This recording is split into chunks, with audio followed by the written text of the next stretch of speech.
Welcome to Session 9 of the series, An Introduction to the Divine Principle.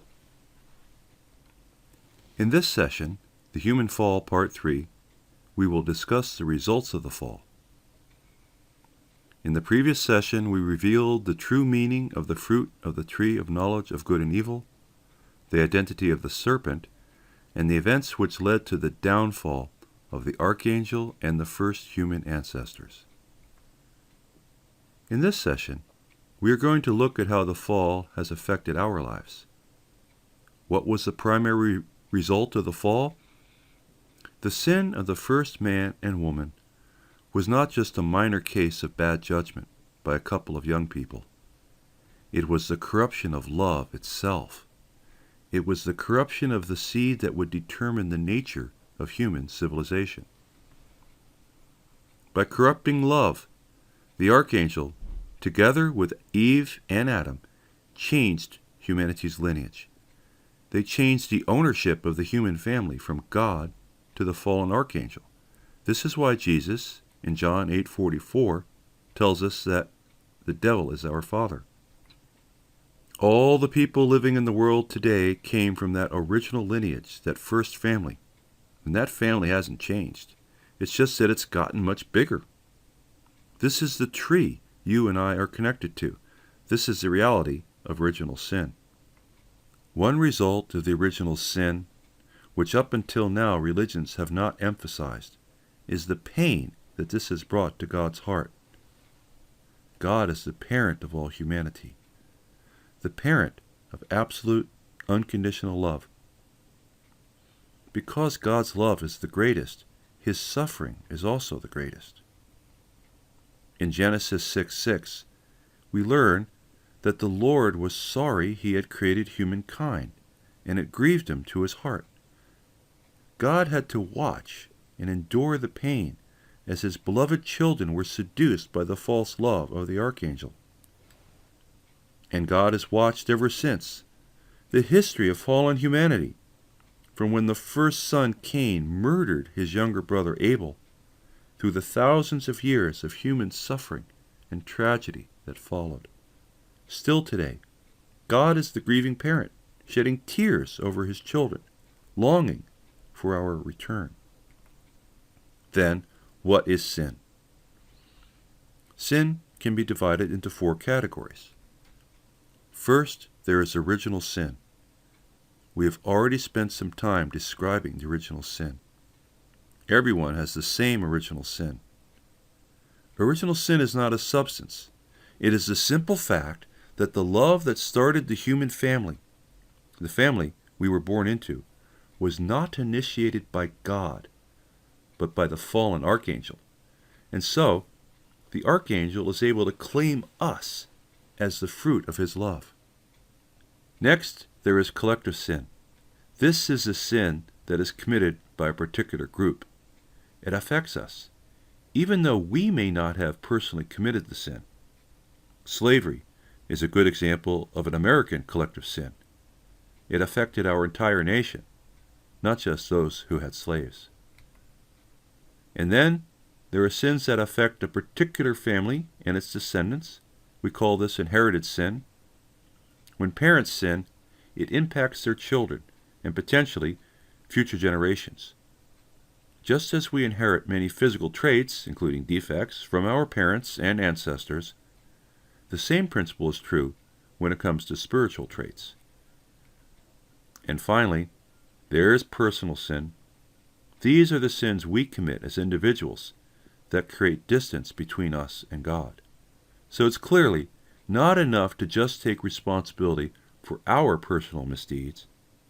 It's a good start, but that by itself will not remove the gap that separates us from God. We also need to deal with the other categories of sin. Of the 4 types of sin, the most damaging is the original sin. If that is not solved, no matter how much we work on the other sins, it's not going to get us back to God. We can work on becoming better people. We can work on correcting the sins of our parents, and we can even work on correcting the sins of our nation. But if we don't cut the root of sin, the branches are going to grow back again and again. In human history, no matter how great a person or a nation may have become, corruption always creeps back in again. In the sessions that follow, we will explain how the original sin can be overcome. To conclude this session, we need to look at one additional result of the fall. God created us with an original nature, but through the fall we inherited something that we call fallen nature. Through the distorted relationships of love that took place between the archangel, Eve, and Adam, fallen patterns of relationship were created and handed down from one generation to the next. If we want to find God, one of the most important things we can do is to reverse our fallen nature. There are basically 4 kinds of fallen nature. The first is self-centeredness. It began with the archangel when he felt jealous of Adam. Instead of looking at Adam through God's eyes, he looked at Adam and Eve through the eyes of his self-centered desires. To some degree, we all suffer from this fallen nature. The most common example of this is when we carry feelings of dislike for someone. Imagine that you meet a young man who was abandoned by his parents and his entire life was spent in foster homes. This person, in order to compensate for his feelings of insecurity, became arrogant and pushy. When you meet him, you don't like the way he treats you, and within a few minutes you decide you don't like him. But God, who created humanity with love, and who is fully aware of this person's past, does not dislike him. God feels compassion and wants to help him overcome his problem. Because of this fallen nature, because we are self-centered and cannot see things as God does, we have envy, hatred, and war, racism, and all kinds of divisions between peoples.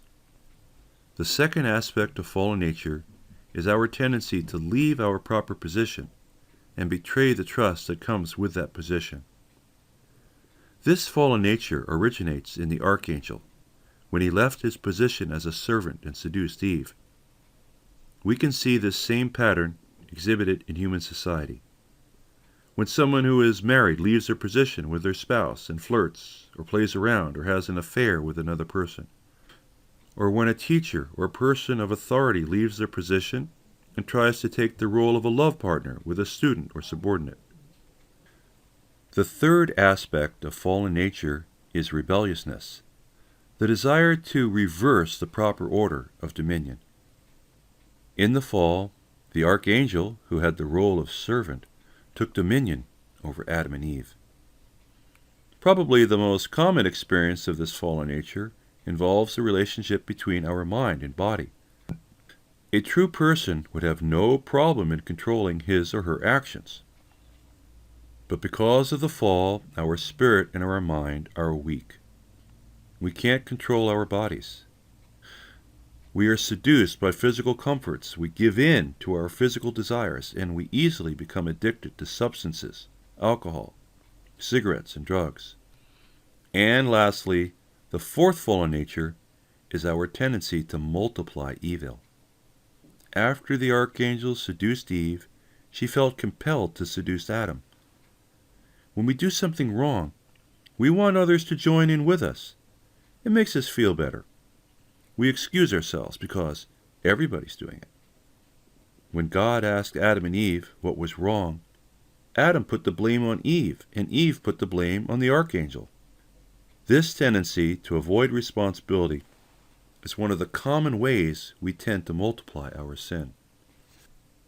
We've all made mistakes, but instead of taking responsibility, we lie about it. The mistake may be a sin, but when we hide our sins, it makes it worse. It makes it impossible to correct it. The first step in removing our fallen nature is to admit that we have sinned. If we can't be honest and take responsibility for our problems, we aren't going to be able to even begin our journey back to God. This session concludes our study of the human fall.